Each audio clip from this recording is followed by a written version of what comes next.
이 시간에는 죽음의 위협 앞에서라는 제목을 가지고 함께 말씀을 나누도록 하겠습니다. 우리가 지난주에 느부갓네살 왕이 꿈을 꾸었다라는 것, 그리고 다른 지혜자들이 그 꿈을 해석하지 못했다라는 말씀을 함께 나눴습니다.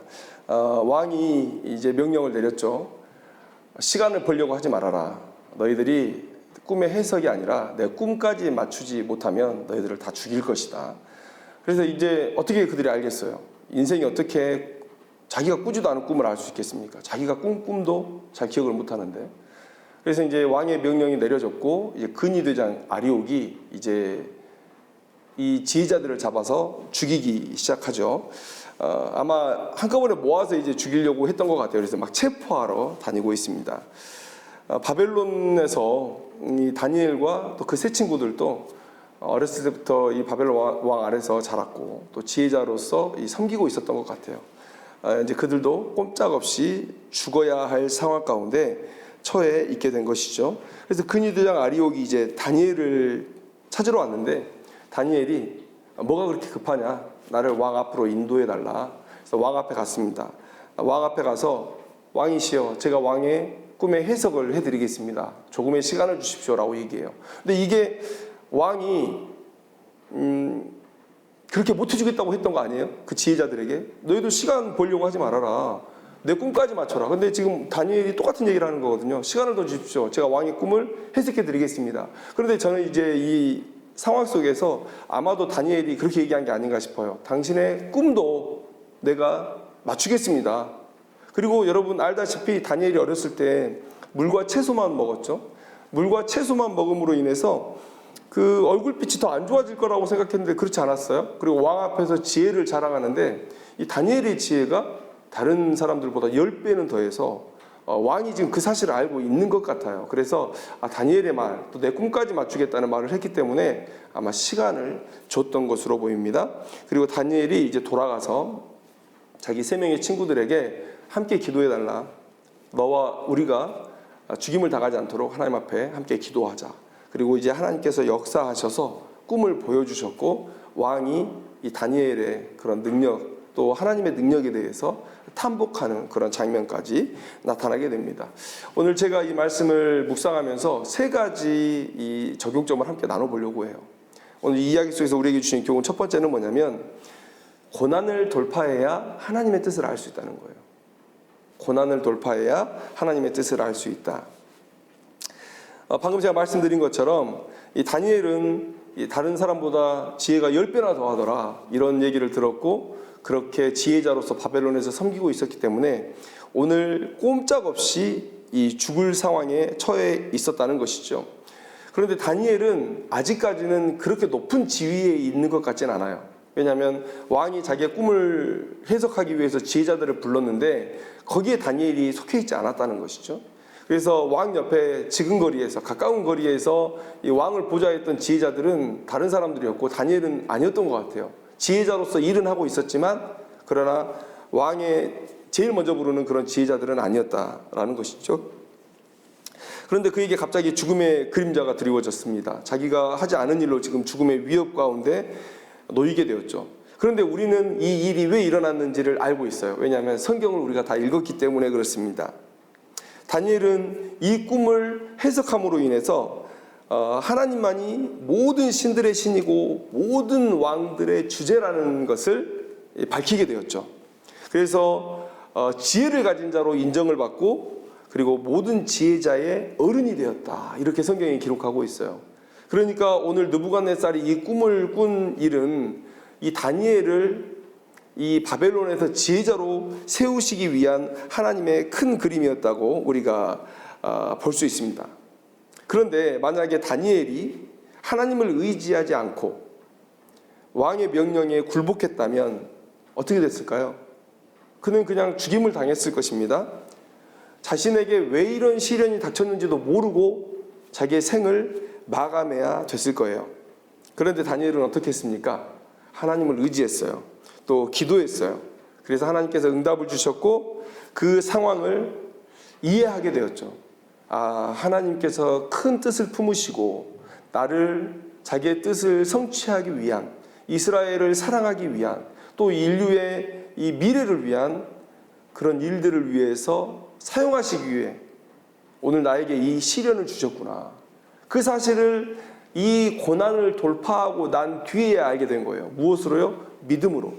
믿음으로 그 고난을 돌파한 이후에야 찬란한 영광의 빛이 자신에게 비추고 하나님의 뜻을 깨닫게 되고, 여러분, 하나님의 뜻이 내 삶에 있었다.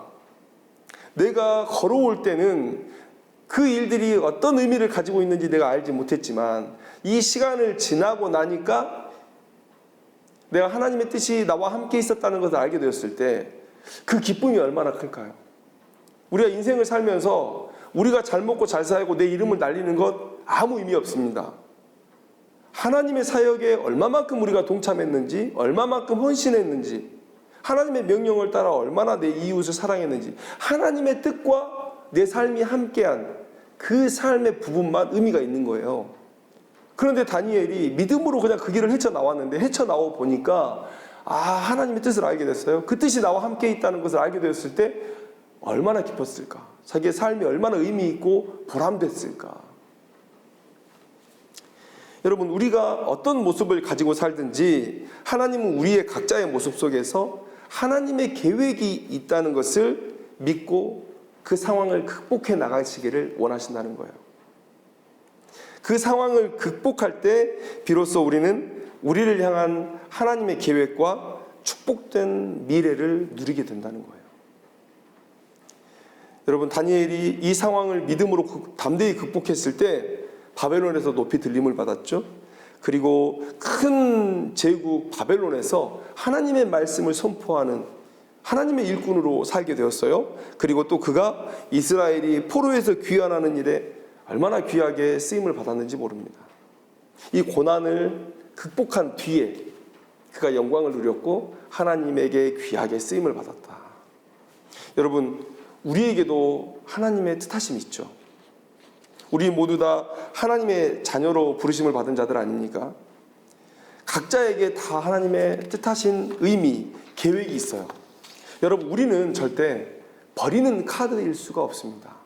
여러분, 버리는 카드는 뭐예요?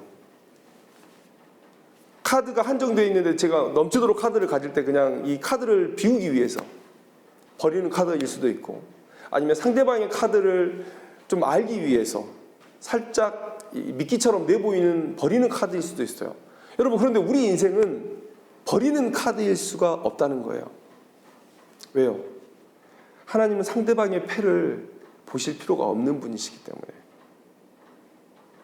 하나님은 항상 승리하시고 자신의 계획, 뜻을 성취하실 수 있는 분이시기 때문에 우리를 버리는 카드로 쓰는 게 아니에요. 각자 사람의 모습들이 다 다르지만 그 사람들의 모습을 의미 있는 일에 사용하기 위해서 계획하셨다는 거예요. 우리에게 그런 의미를 두고 우리를 이끌어가고 계신다는 것이죠. 우리 한 사람 한 사람은 하나님께서 반드시 성취되는 목적을 위해 부르신 것이다. 그 사실을 우리가 깨달아야 돼요.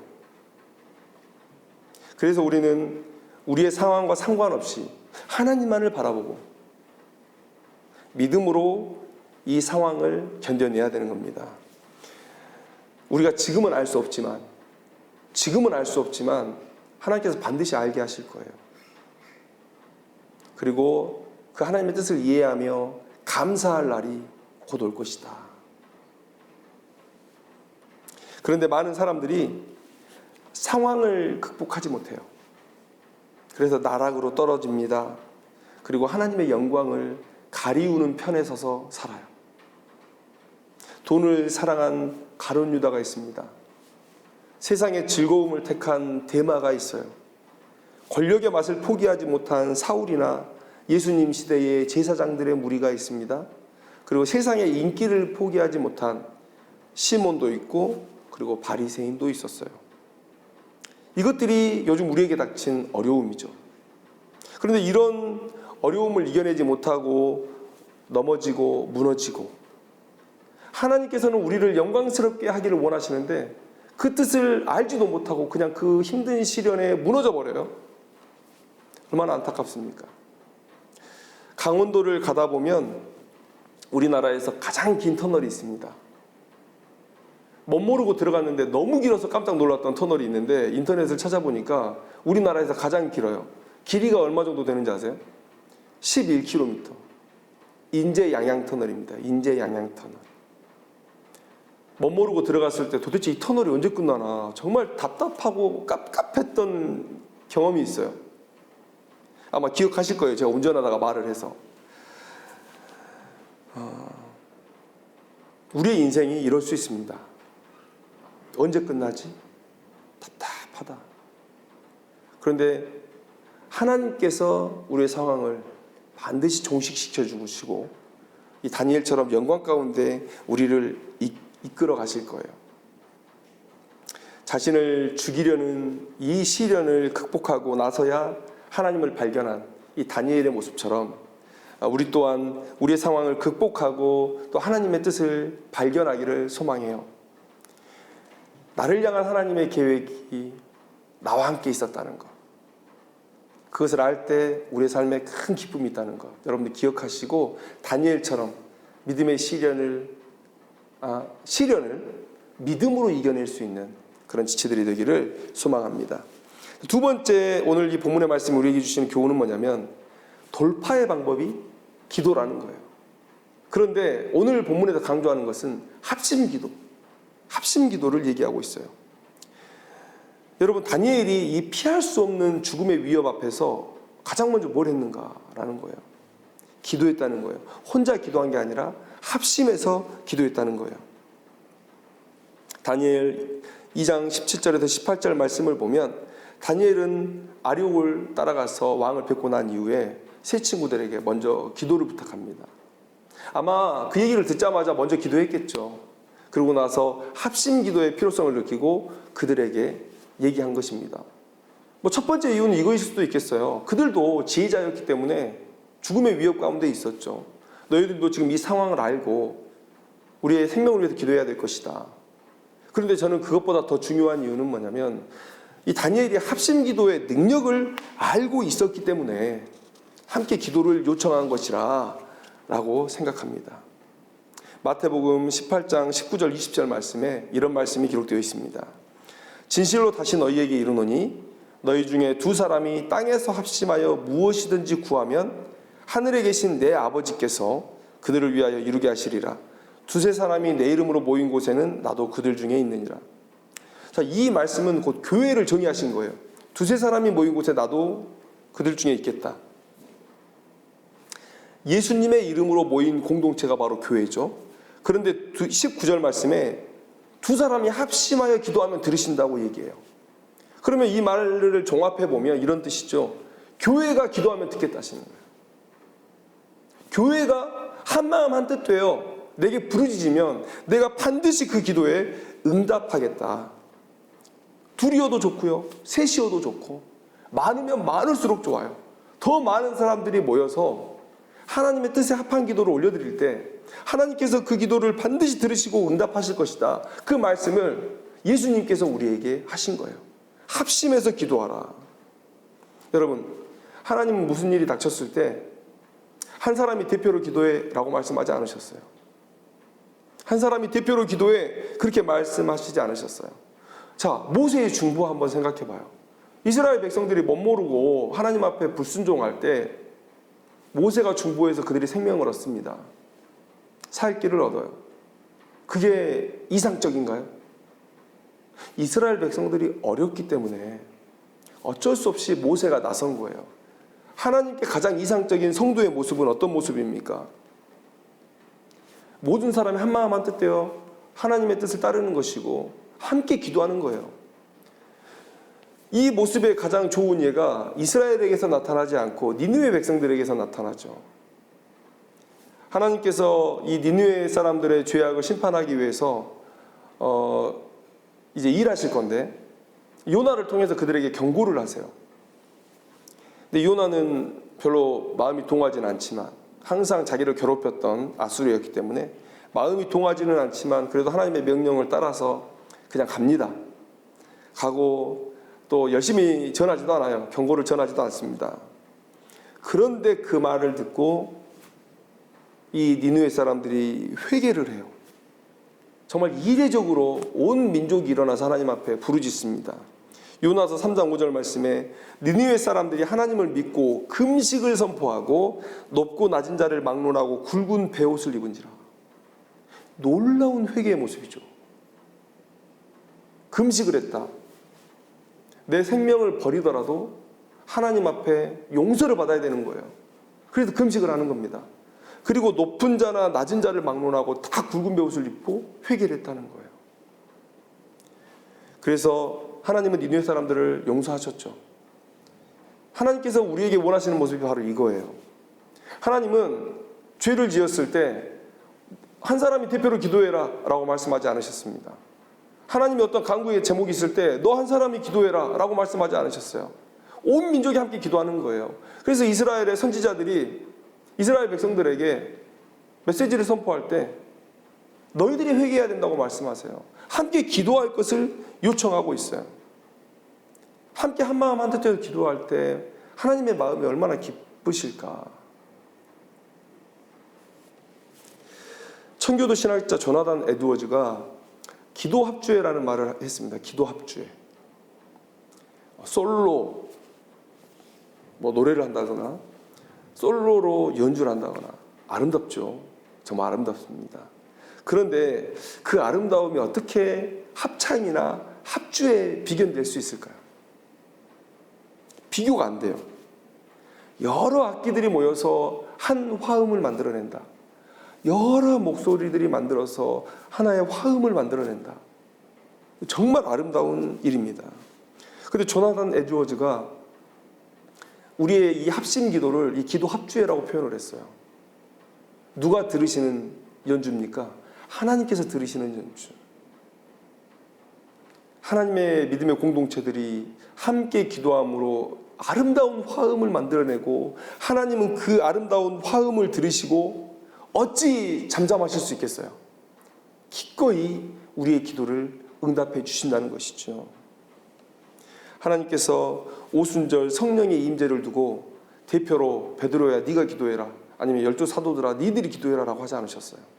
그곳에 모인 모든 사람들이 한마음 한뜻 되어서 함께 기도했고, 그래서 하나님께서 성령의 임재, 하나님이 우리에게 주실 수 있는 가장 좋은 선물, 하나님이 우리 가운데 오시는 그런 역사가 일어난 것이죠. 그래서 믿음의 공동체, 이 교회는 한마음을 품고 함께 기도하는 자들이에요. 그런 사람들이 모인 공동체예요. 하나님의 나라를 위해, 복음의 전파를 위해 목숨을 버리셨던 예수님을 닮겠다는 그 한 가지 목적을 위해서 함께 기도하는 사람들의 모임, 이게 바로 교회라는 것이죠. 그렇게 혼자가 아닌 공동체가 함께 모여서 한 방향으로 기도하며 나아갈 때 하나님께서 기뻐하시고 그 기쁨을 이기지 못하시고 우리를 위해서 일을 하신다라는 거예요. 다니엘은 지혜의 사람이죠. 또 믿음의 사람이죠. 그는 합심 기도가 얼마나 강력하게 하나님을 움직일 수 있는지를 알고 있었어요. 우리의 합심 기도가 하나님을 이겨요. 우리가 능력이 있어서 이기는 게 아니라 하나님께서 너무 기쁘고 감격스러워서 기꺼이 우리에게 져주시는 그 합심 기도, 그 합심 기도의 능력을 우리가 기억해야 된다는 거예요. 기도는 죽음의 위기에서 우리를 건져주시는 하나님의 능력입니다. 삶의 위기 앞에서 우리가 다니엘처럼 가장 먼저 기도하고 또 합심하여 기도하는 우리들이 되기를 소망해요. 그리고 마지막으로 함께 나누고 싶은 말씀은 이 본문의 교훈 세 번째는 바로 이것입니다. 평소 믿음을 준비하라는 거예요. 평소 믿음을 준비하라. 많은 사람들이 기도에 실패하고 또 합심 기도는 말할 것도 없이 실패하고 있습니다. 바로 앞에 하나님의 능력의 강이 흐르고 있는데 거기까지 뿌리를 뻗지 못해요. 거기까지 나아가지 않고 말라 죽습니다. 여러분, 기도할 자리로 나아가게 하는 것은 평소 나의 믿음이에요. 평소 쌓은 내 믿음, 평소에 준비한 내 믿음이 바로 그 자리까지 나아가게 하는 거예요. 근위대장 아리옥이 찾아왔을 때 다니엘은 두려워하지 않습니다. 다니엘은 두려워하지 않아요. 많은 사람들이 이 시점에 무너져 내려요. 왕의 명령, 이 주상 같은 왕의 명령을 어떻게 거역할 수 있단 말인가? 누가 이 상황을 뒤집을 수 있단 말인가? 이제 나는 죽었구나. 믿음의 시련 앞에 우리는 극복은 불가능하다라고 얘기하고 지레 포기합니다. 포기하면 죽는 거예요. 죽기밖에 더 하겠어요? 뜨거운 물에 던져진 개구리가 이 뜨거운 물에 들어왔으니 난 죽었구나 라고 생각하는 순간 죽는 거예요. 어떻게든지 발버둥을 치면 나올 수 있는 것이죠. 그래서 그런 얘기가 있습니다. 갑자기 생각나는 얘기인데, 그 끓는 우유에 빠진 개구리가 있는데 살기 위해서 포기하지 않고 열심히 헤엄을 쳤더니 그게 버터가 됐나요? 치즈가 됐나요? 그래가지고 이 딱딱하게 굳어서 나올 수 있었다는 그런 예화를 제가 들은 적이 있습니다. 이 예화의 목적은 뭡니까? 끝까지 포기하지 않고 하나님 앞에 매달리면 우리 살 수 있다는 거예요. 다니엘은 두려운 명령을 내린 왕 앞에 나를 안내해달라고 아리오에게 요청합니다. 그리고 왕 앞에 나가서 왕의 꿈이 무엇인지 제가 맞추겠습니다. 제게 시간을 주십시오. 무슨 시간이요? 하나님 앞에 기도하고 또 친구들과 모여서 합심 기도할 수 있는 그 시간을 달라고 지금 다니엘은 요청한 거예요. 아리옥 앞에서 전혀 주눅들지 않았습니다. 느부갓네살 왕 앞에 전혀 주눅들지 않았어요. 왜요? 다니엘은 평소에 믿음을 준비했던 사람이기 때문에 그렇습니다. 많은 사람들은 절망할 상황 앞에서 태어날 수 없지만 믿음의 사람들은 하나님께서 계시기 때문에 담담할 수 있어요. 여러분, 믿음은 오늘의 것이 아닙니다. 믿음은 오늘의 것이 아니에요. 믿음은 내일을 위한 것입니다. 앞으로 닥칠 내가 경험해보지 못했고 내가 견딜 수 없는 그 고난을 대비하면서 준비하는 거예요. 내일을 위해서, 미래를 위해서. 그래서 나는 믿음이 있노라라고 말하는 사람이 없어요. 진짜 믿음의 사람들은 항상 만족할 수 없고 안심할 수 없고 안주할 수 없는 상황 가운데 살아요. 왜요? 방금 제가 말씀드린 것처럼 경험해보지 못했던 그리고 내가 견딜 수 없을 고난을 준비하면서 살아가는 사람들이기 때문에 그렇습니다. 그런데 많은 사람들이 믿음의 문제에 있어서 너무 쉽게 안주해요. 믿음의 문제에 있어서 너무 쉽게 안주합니다.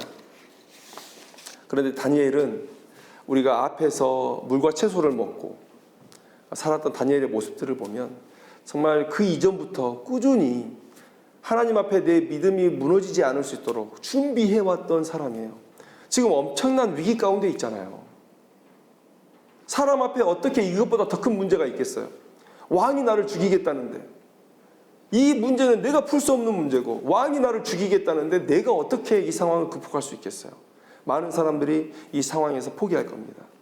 그런데 다니엘은 평소에 하나님을 향한 믿음을 준비했던 사람이었고 그래서 기도의 자리에 나아갈 수 있었고 합심 기도를 요청할 수 있었고 그래서 하나님의 놀라운 능력을 경험하고 그래서 그 어둠의 터널이 지나고 하나님의 찬란한 영광의 빛이 비치는 자신에게 비추는 그런 축복을 경험한 사람이라는 것이죠. 우리는 삶의 위기 앞에 기도해야 돼요. 그런데 그 기도를 하기 위해서 그 기도의 자리까지 나가기 위해서 평소 믿음을 준비해야 된다. 성도들은 두 부류로 나눌 수 있을 것 같아요. 시련 앞에 무너지는 사람, 시련 앞에 기도하는 사람. 많은 사람들이 이렇게 얘기해요. 절망에 처하면 나도 기도할 수 있지. 절망에 처하면 나도 기도할 수 있지. 내가 다니엘의 상황이라도 그랬을 것이다. 생명을 위해서 달리할 게 없잖아. 그런데요, 계속 얘기해왔듯이 많은 사람들이 절망의 순간에 오히려 그냥 절망하고 말아요. 기도하지 않습니다. 여러분, 잘 돼서 기도를 잊기도 하고 또 잘 안 돼서 기도를 잊기도 해요. 믿음이 없는 사람들은. 그런데 믿음의 사람들은 잘 잘 돼서 기도하고 또 잘 안 되니까 기도해요. 이게 다른 겁니다. 믿음의 사람은 잘 되나 안 되나 항상 기도해요. 근데 믿음이 없는 사람은 잘 돼도 기도하지 않고 잘 안 돼도 기도하지 않아요. 여러분, 오늘 주신 말씀처럼 다니엘과 같은 소망이 전혀 보이지 않는 절망의 순간에 기도의 자리로 나아가기를 원합니다. 그 일을 위해서 우리가 평소에 믿음을 준비해야 된다는 거예요. 평화를 원한다면 전쟁을 준비하라는 말이 있어요. 오늘 내가 한 이 준비가 내게 닥친 시련을 복으로 바꿀 수 있다. 영광으로 바꿀 수 있다. 라는 사실을 기억하고 믿음을 준비하는 인생들이 되기를 소망합니다. 다니엘은 죽을 상황 가운데 처해 있었죠. 이 왕의 명령을 피할 수 있는 자가 누가 있겠습니까? 그런데 하나님께 기도하자 하나님께서 다니엘과 세 친구를 구원해 주셨다. 어디 구원뿐입니까? 더 영광되게 하셨다. 각자 힘든 상황들이 있습니다. 뭐 그 말에 못하겠어요. 너무 힘들어서 다른 사람들에게 얘기할 수도 없는 그런 삶의 힘든 일들이 있을 거예요. 그러나 이 모든 시련이 하나님께서 자신을 영광되게 하시고 또 우리를 영광스럽게 하기 위해서 성취해 나가고 계시는 과정 가운데 있는 계획이라는 사실, 우리가 기억했으면 좋겠습니다. 오직 믿음으로 기도의 자리로 나아가고 특별히 합심해서 기도함으로 오늘 다니엘처럼 쓰임받고 또 하나님이 비추시는 찬란한 영광의 빛을 누리는 귀한 인생들이 되기를 주님의 이름으로 축원합니다. 기도하겠습니다.